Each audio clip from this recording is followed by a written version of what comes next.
मुझे कौन टक्कर देता है इसी तो मुझे वो तो सभी को पता चल जाएगा, लेकिन मैं ये जानती हूँ कि मैंने जो कर्म किया है और मैं जो करते आ रही हूँ उसमें मैं हर किसी को टक्कर दे सकती हूँ, इतना मैं जानती हूँ। सरकार ने कोटेशन लिखा है कि बेटी नहीं बचाओगे तो बहू कहाँ से लाओगे, लेकिन मैं इसको उल्टा करके बोलती हूँ कि इस नशे से, इस शराब से, इस तंबाकू से, इस गुटखे से अगर बेटों को नहीं बचाओगे तो आप बहू किसके लिए लाओगे। आप सभी को मेरा नमस्कार। मैं सावित्री दानी, ग्रामीण क्षमता न्यूज से। और आज हम यहाँ पर श्रीमती ज्योति ईश्वर उमरे जी के साथ में हैं और आज हम उनका इंटरव्यू लेने के लिए आए हैं यहाँ पर, और जो कि लांजी में रहती हैं और विगत 5 सालों से यह बेटा बचाओ अभियान को बिल्कुल बहुत ही प्रगतिशील पर लेकर जा रही है और उन्हें उनकी जो पहचान है वो वहीं से बनी हुई है। और आज हम यहाँ पर दीदी से जानना चाहते हैं कि दीदी ने विगत 5 सालों में क्या क्या कार्य किए और इस क्षेत्र में वो क्यों मतलब पदार्पण उनका यहाँ पर हुआ है। तो दीदी, मैं 5 सालों से ये नशा हटाओ बेटा बचाओ चला रही हूँ। इसके पहले भी मैंने जिला पंचायत का चुनाव लड़ा था, लेकिन मुझे ऐसा लगा कि अगर अपने कुछ करना है और जैसे सरकार ने लाडली बहना योजना चलाई है, बेटी बचाओ अभियान, पढ़ाओ अभियान चलाई है, तो मुझे ऐसा लगा अगर हम बेटी को बचाना है तो कहीं ना कहीं हमें बेटों को बचाना पड़ेगा, क्योंकि बेटी बचाओ बेटी पढ़ाओ तो आगे बढ़ भी गया, सार्थक हो भी गया, बेटियां आगे इंजीनियर, डॉक्टर सब कुछ बन गई। लेकिन जब शादी की बात आती है और कभी दामाद ढूंढने की बात आती है तो उनका जीवन, अगर शराबी मिल गया, बेटा दामाद मिल गया, तो उनका जीवन खत्म हो जाता है। जैसे सरकार ने कोटेशन लिखा है कि बेटी नहीं बचाओगे तो बहू कहाँ से लाओगे, लेकिन मैं इसको उल्टा करके बोलती हूँ कि इस नशे से, इस शराब से, इस तंबाकू से, इस गुटखे से अगर बेटों को नहीं बचाओगे तो आप बहू किसके लिए लाओगे। तो जब तक हम बेटों को नहीं बचाएंगे, बेटी को नहीं बचा सकते हैं। चलिए, बहुत बढ़िया। दीदी, मैं आपसे ये जानना चाहती हूँ कि आज जो चुनावी बिगुल बजा है, जिस विधानसभा परिक्षेत्र से आप खड़ी हैं, आपको क्या लगता है कि आप मतलब कौन आपको है जो टक्कर दे सकता है, या क्या ओपिनियन है? अब मुझे कौन टक्कर देता है इसी तो मुझे वो तो सभी को पता चल जाएगा, लेकिन मैं ये जानती हूँ कि मैंने जो कर्म किया है और मैं जो करते आ रही हूँ उसमें मैं हर किसी को टक्कर दे सकती हूँ, इतना मैं जानती हूँ। चलिए, बहुत बढ़िया। आगे आने वाली जो है आपकी रणनीति, वो कैसी रहेगी? मैं विधानसभा का जो चुनाव मैं लड़ना चाह रही हूँ, इसलिए लड़ना चाहती हूँ कि मैं जो नशा हटाओ बेटा बचाओ को विधानसभा तक पहुंचाना चाहती हूँ, ताकि जो गांव-गांव में जो अवैध शराब बिक रही है उसको मैं पूर्णतः बंद करना चाहती हूँ।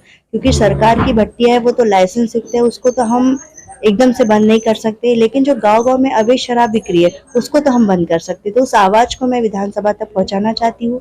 और ये क्षेत्र, यहाँ पर अच्छा गन्ना उत्पादन होता है, यहाँ पे रोजगार की सुविधाएं नहीं है, यहाँ के बच्चे पलायन करके हैदराबाद, बेंगलोर जाते हैं। मैं चाहती हूँ कि यहाँ पे शक्कर का कारखाना खुले ताकि हमारे बच्चों को अच्छा रोजगार मिले और बाहर न जा पाए। और मैं यहाँ पे स्वास्थ्य सुविधाओं को भी अच्छे से लाना चाहती हूँ कि सरकारी हॉस्पिटल में कई जगह ऐसा है कि पैसे लिया जाता है, जबकि सरकारी हॉस्पिटल फ्री इलाज होना चाहिए, वो भी अच्छी सुविधाएं देना चाहती हूँ, अच्छी शिक्षा की ओर ध्यान देना चाहती हूँ। ये मेरे।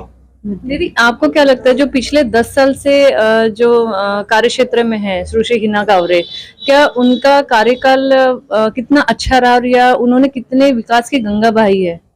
मुझे तो ऐसा लगता है कि उन्होंने सिर्फ विदेश ही घूमा है इन 10 सालों में, और उनका कार्य क्षेत्र सिर्फ चुनाव के 6 महीने पहले दिखाई देता है कि हमें सिर्फ 6 महीने चुनाव का आ गया है तो पावड़ा कुदारी लेकर उन्होंने सिर्फ भूमि पूजन करने के अलावा कोई काम नहीं किया है।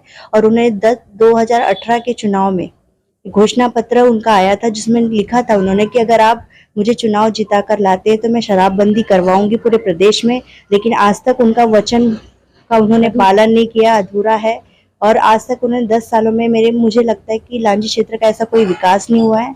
चाहती तो यहाँ पे रोजगार ला सकती थी, बहुत सारी चीजें हो सकती ताकि हमारे यहाँ के बच्चे बाहर न जा सके। दीदी, आज आप अपनी सभाएं लेकर आ रही नंदोरा घोटी और बहुत सारे बैकवर्ड एरिया से, वहां की स्थिति आपको क्या लगी?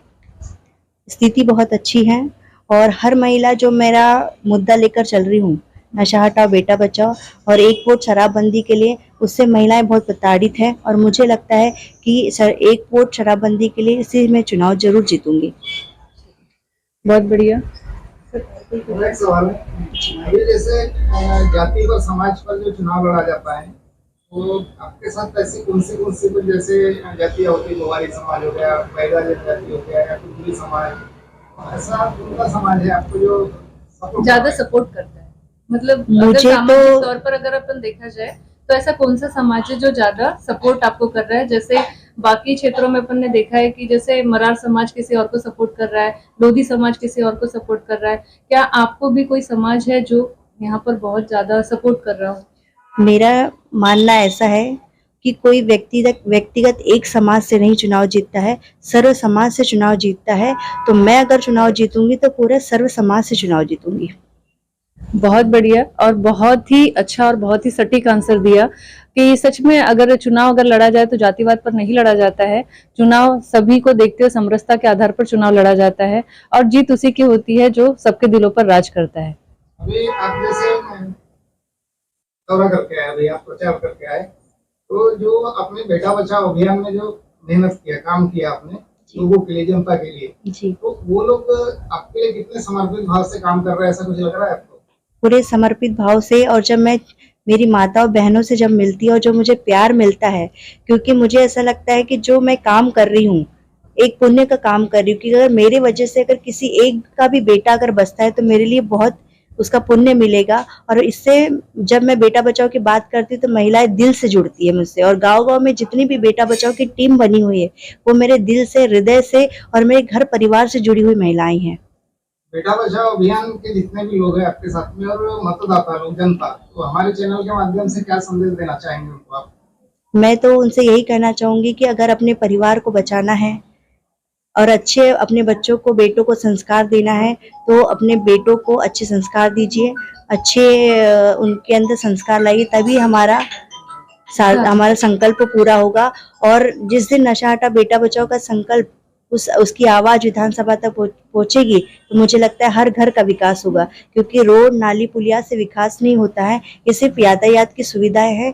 विकास सिर्फ उससे होता है रोजगार, अच्छी व्यवस्था। और शराब से तो घर परिवार बर्बाद ही होता है, उससे तो विकास है। जिस दिन शराब बंदी हो जाएगी हर घर का विकास होगा। तो जो परिवार, जितने परिवार के बारे में सोचते हैं उनके लिए मीठा सोचते हैं आप। जी जी, निशान आपको मीठा ही चीज मिला? हाँ गन्ना किसान ही मिला, मुझे मिला है।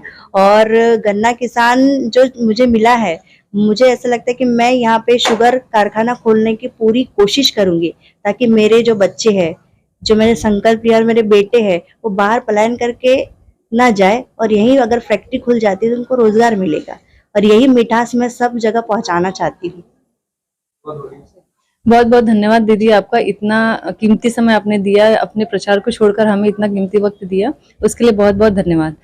तो यहाँ पर आज हमारे ज्योति दीदी के बीच में उनकी बिटिया भी मौजूद है, तो मैं भी चाहूंगी कि वो दो शब्द अपनी मम्मी के बारे में हमें जरूर बताएं कि वो क्या चाहती हैं, मतलब वो उनकी मम्मी उनके लिए कितने स्पिरिट हैं, वो उनसे क्या सीखती हैं और उन्हें कैसा लगता है उनके साथ में टाइम स्पेंड करके। मैं सिमरन उमरे, मैं मम्मी के साथ रहती तो मेरे को बहुत अच्छा लगता है, और मैं चाहती हूँ मेरी मम्मी जीते ये इलेक्शन। और मेरी मम्मी मेरी आइडियल है, जो भी वो समाज के लिए करता है वो मेरे को बहुत अच्छा लगता है। Thank you. चलिए बहुत बढ़िया। यहाँ पर दीदी की मम्मी जी भी हैं और मैं यहाँ आग्रह करती हूँ कि वो भी आए, और जो उनकी बिटिया ने जो एक लीडरशिप का एक जो दृढ़ संकल्प लिया है और जो जीत की पूर्व तैयारी ऑलरेडी उनकी हो चुकी है, वो कहा जाता है ना, मन के हारे हार है, मन के जीते जीत। तो बिल्कुल वो मन से जीत चुकी हैं, तो बिल्कुल मैदान उनका साफ है और उनको भी टक्कर देने के लिए लोगों को सोचना पड़ेगा। तो मैं यहाँ पर उनकी मम्मी जी को यहाँ बुलाना चाहूंगी। मम्मी जी, सबसे पहले आप अपना नाम बताएंगी? अनुसय बैकर। हाँ, आपको कैसा लग रहा है कि आज आपकी बिटिया अपने विधानसभा चुनाव से, क्षेत्र से यहाँ पर खड़ी हैं, आपको कैसा फील होता है? बहुत अच्छा फील होता है, और क्या बोलते हैं, समाज सेवा जो कर रही है उसके लिए मेरे को अपने बेटी पे बहुत गर्व है। धन्यवाद। हर माँ को गर्व होना चाहिए कि, क्योंकि कहा जाता है कि आज से पहले हमने जब देखा कि हर कोई बेटा बेटा बेटा करता था, काश मुझे एक बेटा होता, लेकिन आज मैं फक्र महसूस करती हूँ कि मैं एक ऐसी लेडी आइकॉन के सामने हूँ जो एक जिगर रखती है और एक दम रखती है लीडरशिप का। थैंक यू दीदी, थैंक यू सो मच।